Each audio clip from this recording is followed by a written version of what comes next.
Bonjour à tous, j'espère que vous allez bien, que vous avez la forme, que vous avez la pêche, que vous avez la santé. Alors moi je vais très bien et comme vous savez aujourd'hui encore on parle d'immobilier, rien que de l'immobilier, toujours de l'immobilier. Alors vous avez sûrement entendu parler de hausse des taux d'emprunt immobilier, vous avez entendu sûrement parler de crise immobilière et vous vous êtes posé la question de savoir est-ce qu'investir en 2022 en immobilier en vaut encore la peine? Moi, je vous explique tout ça en français facile. Alors, je vous donne les raisons de cette hausse des taux. Je vous donne aussi, je vous explique également les conséquences sur les emprunts immobiliers. Et je vous donne mon avis sur la question de savoir est-ce qu'investir en immobilier en 2022 est encore nécessaire? C'est tout de suite.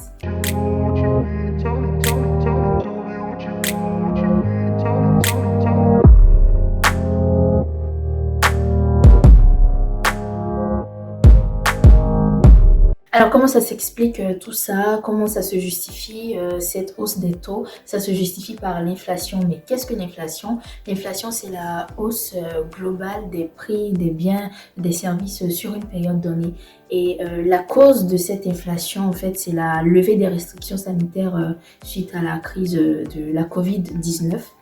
On sait bien que les entreprises ont eu du mal à faire perdurer leur activité, que les ménages se sont privés de beaucoup d'activités, de sorties. Et avec la levée des restrictions sanitaires, on a assisté à un boom économique. L'offre sur le marché a été multipliée par 100, mais la demande, d'un autre côté, a été multipliée par 1000.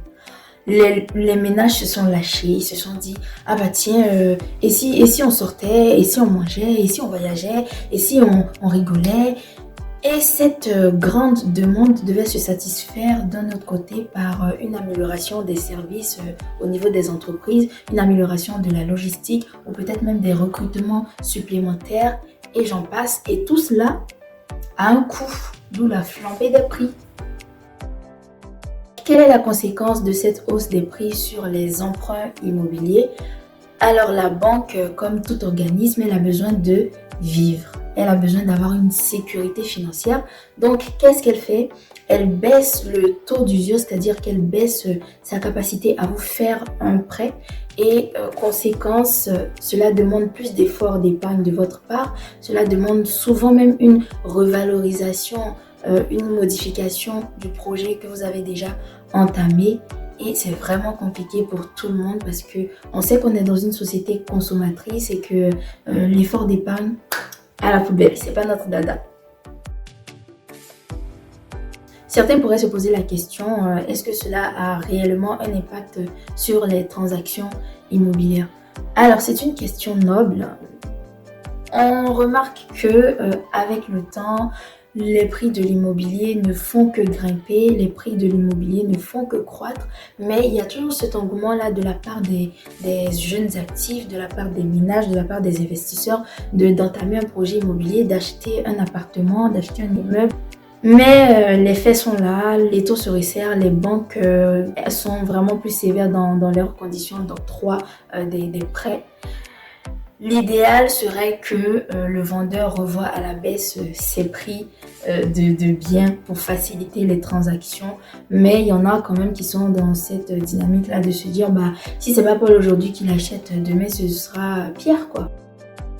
Question finale, investir en 2022, oui ou non? Moi je réponds oui.